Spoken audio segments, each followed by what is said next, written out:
This is a little tutorial to show you how exactly to put your patches onto your hoodie.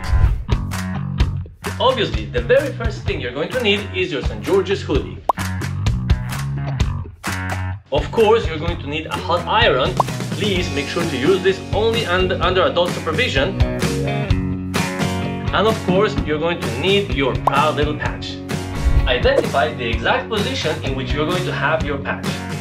Once you have your patch ready, make sure to peel off the protective film layer and place it carefully where you're going to have it in the position that you want. Next, grab the hot iron, again only under adult supervision, and run it smoothly over the patch for about 5 minutes.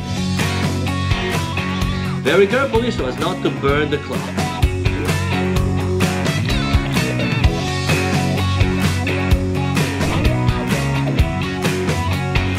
And this is the final result, your hoodie with the patches that you have earned with your hard work.